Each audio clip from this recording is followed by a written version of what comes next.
Yun, what's up? May meeting nga akong pupuntahan kaya maaga akong aalis ngayon.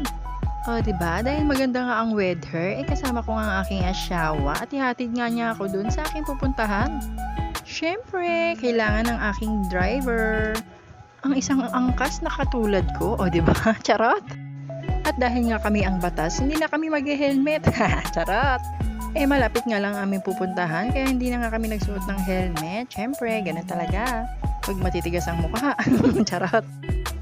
Ay sis, bakit naman nakasimangot? Dahil ba to kahapon? Maghapong walang tubig? Ayos lang yan. Ang importante, nakaligo ka ng mineral. O, diba?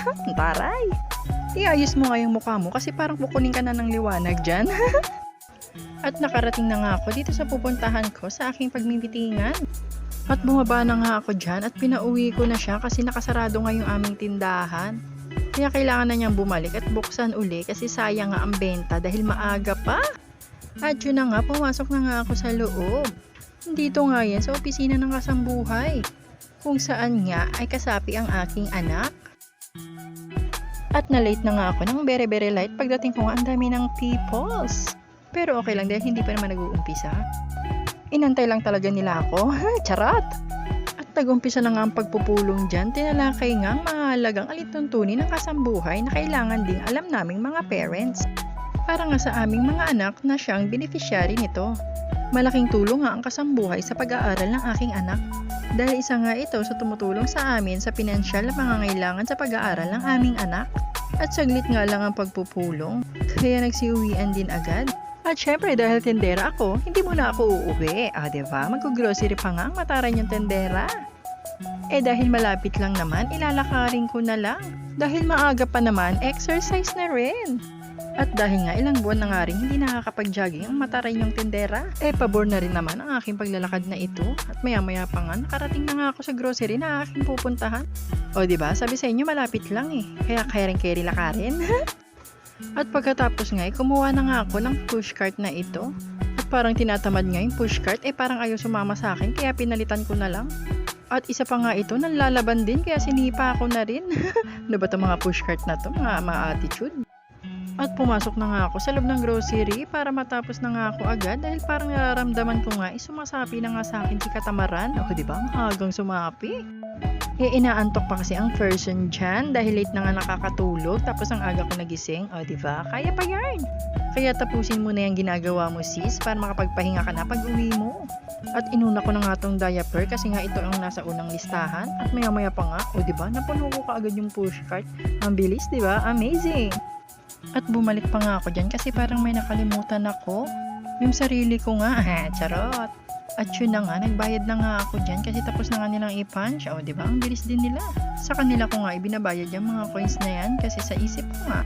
Sa kanila dapat mapunta yan kasi nga malalaking grocery sila. Kaya dapat sila din ang magpapalit yan sa bangko para napapalitan yung mga luma. O diba, mindset ba? At yun na nga yung mga napamili ko.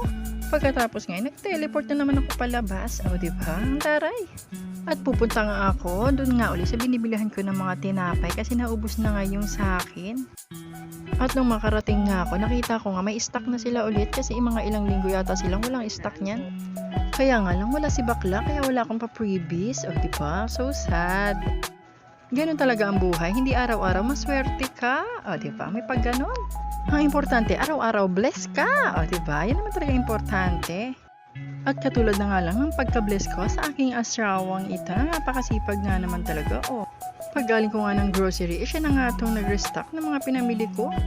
Dahil nga maaga siyang nagigising para magbukas ng tindahan, kaya parang inaantok-antok siya. Kaya sabi ko, nget tabi, ako na. Charot. At inilagay niya nga muna itong mga ilalagay sa ref at pagkatapos nga, nagpahinga na siya. At ako na nga ang tumapos ng pagdi-display at magre-restock ng mga pinamili ko. Dahil pakiramdam ko nga, hindi nga tumuloy sumapi si Katamaran sa katawan ko. O diba? Kaya ang ending, nagkilos-kilos na rin ang mataran yung tendera para nga matapos na rin agad ito. Dahil nga araw-araw ko itong ginagawa, maning-mani na nga sa akin yung mga ganitong bagay. At dahil nga ako'y isang tendera, isa nga sa nagpapaligaya ng aking puso ay ang makita kong punong-puno nga yung aking tindahan.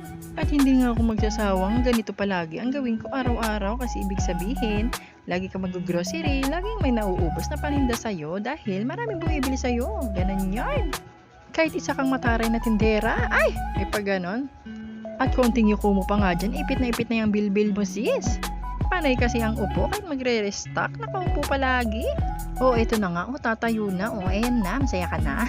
Charot. Tumayo na nga ako dyan kasi nga isasampay ko na nga itong mga disampayin, diba? Akala nyo naman talaga, lagi ako nakaupo. Kung alam nyo lang, lagi po talaga ako nakahilata. Charot. Mas lamang yung higa kaysa sa upo at tayo. Diba? San ka pa? Maya pa nga, umupo nga ulit ako dyan dahil nakaramdam nga ako ng hilo. Diba? Kaya pa ba? Kaya inutos ko muna sa aking magaling na budang ito. Ang dami-dami nga niya dyang sinasabi, gagawin din naman yung mga inuutos ko. Dahil hindi ka pa naman makakapalag sa akin magagaan lang naman yan, kaya carry mo na yan. At balik na nga ako dito.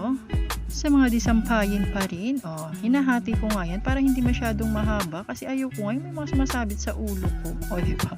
Mataray na, maarte pa. Diba? Saan ka pa?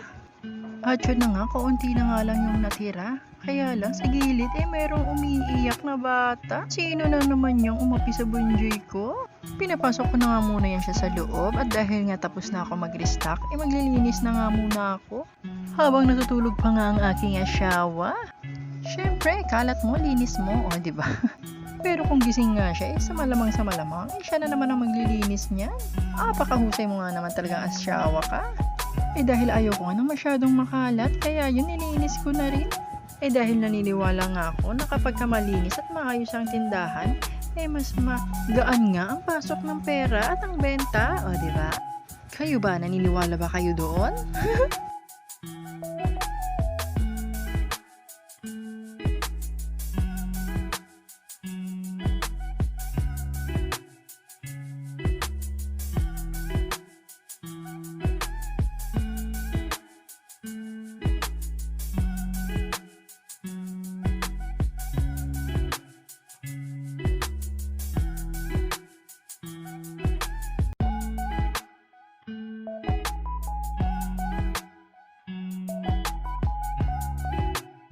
At tingnan nyo nga naman yung gabundok kong kalat. Diba? Apakakalat ko naman pala talagang mag-restock ng mga paninda. Kaya araw-araw puno rin ang aming basurahan sa loob. At hindi na nga ako nagpatumpik-tumpik pa. Dinakma ko na nga, dinakot ko na nga ng aking mga kamay. Diba? Arte pa ba? Gusto mong mapabilis diba? Di push mo yan, te. Okay lang yan, mga pinagbalatan lang naman yan ng mga tinapay at mga biskwit na pinamili ko. At sanay na rin naman sa mga marurumi. Nagdrama pa daw. At maya-maya pa nga, natapos na nga ako sa paglilinis. Kaya naman, tinignan ko na nga yung aking mga paninda. Diba? Puno na naman sila. At ano pang hinihintay nyo? Busin nyo na ulit. Hanggang sa susunod nga na daldalan. Yun lang. Bye!